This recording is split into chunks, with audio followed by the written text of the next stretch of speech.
Let's jump right into this explainer of the latest market data. Look, we've all seen the absolute flood of scary headlines recently about a massive correction hitting the 2026 Dubai property market. But you know me, I like cutting through the noise and looking straight under the hood at the actual data. And honestly, I found something pretty surprising. We're looking at this wild paradox where a temporary market dip is literally colliding head-on with record-breaking transaction volumes. So what actually happens when those two forces meet? Let's figure it out. Here's our quick roadmap for today.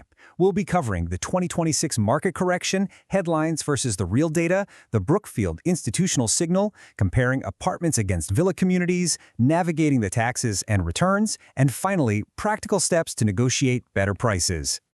Okay, Section 1. The 2026 market correction, geopolitical shocks and price drops. All right, let's address the elephant in the room right off the bat, which is the recent geopolitical shocks around the region, specifically the whole Hormuz crisis. And you know what? The headlines are actually dead on about the initial drop. We really have seen Dubai property prices fall by an average of 10 to 15% from their late 2025 peak as those regional tensions flared up. Viewing volumes dipped, offer activity totally slowed down. I mean, it's the steepest correction the market has seen in years. And yeah, seeing a 15% drop, that is definitely enough to make anyone hit the pause button. But you've got to ask yourself, is a price drop always a flashing red light to run away, or could it actually be a signal to step right in? Moving to Section 2.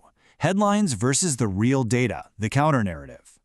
So while the mainstream headlines were obsessing entirely over that 10 to 15% price dip, the official transaction data from the Dubai Land Department was quietly painting a totally different picture. In Q1 of 2026, literally the exact same quarter those tensions were running super hot, Dubai recorded a staggering 252 billion dirhams in real estate transactions. Think about that for a second. That's a 31% increase in total value compared to the exact same time last year. It honestly blew my mind to realize this. This isn't a market in distress at all. It's a market where serious high-level capital is continuously moving and just absorbing the external shock without even breaking a sweat. And get this, it wasn't just local money changing hands either. Foreign investment surged by 26%, hitting over 148 billion dirhams. We're talking about almost 50,000 international investors actively buying. Just think about the irony of that market psychology for a minute. While everyday retail buyers were getting completely spooked by the news cycle, tens of thousands of international buyers treated this 10 to 15% dip as a massive flashing entry signal. They didn't retreat, no way. They capitalized on the discount. To really grasp why they bought in, you absolutely have to understand the difference between past corrections and this current one. Back in 2009, Dubai faced a structural failure driven by a massive global credit collapse. Then in 2014, it was an issue of prolonged oversupply. But 2026? This is purely a sentiment-driven correction. The fundamental drivers literally haven't changed one bit. The population is still growing way past 4 million. The expat workforce is absolutely booming. And the tax environment remains highly competitive. Because of all those factors, the structural floor of the market is completely intact. Let's hit Section 3, the Brookfield institutional signal, following the smart money. Now, if you ever want to know where a market is really heading, you always look at the smart money. Take Brookfield Asset Manager. They're one of the world's largest alternative asset managers, sitting on $16 billion in regional assets. And right in the middle of this market storm, what do? They launch a massive 480,000 square foot joint venture in Dubai Hills. Institutional giants of this size do not make massive regional commitments based on emotion or whatever is trending on the news cycle. They rely on hardcore long-term data and supply-demand modeling. Their entry right now is basically the ultimate proof that this current buyer's market is a carefully calculated window to position themselves before a major recovery.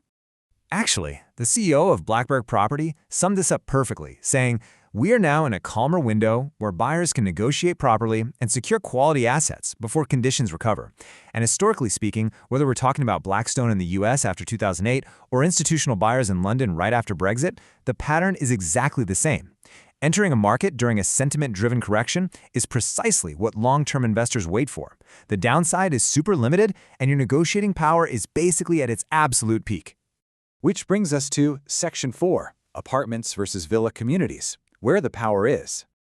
Keep in mind, not all properties dipped equally here. Mid-market apartments, like the ones in JVC, took the biggest hit. They're down about 10 to 15%. But here's the kicker. Because rental income hasn't actually dropped, your yield on cost, meaning the rent you collect compared to that cheaper price you paid up front, it actually skyrockets to an incredible 7 to 9%. On the flip side, Established villas in places like Dubai Hills are proving way more resilient, dropping only 8 to 10%.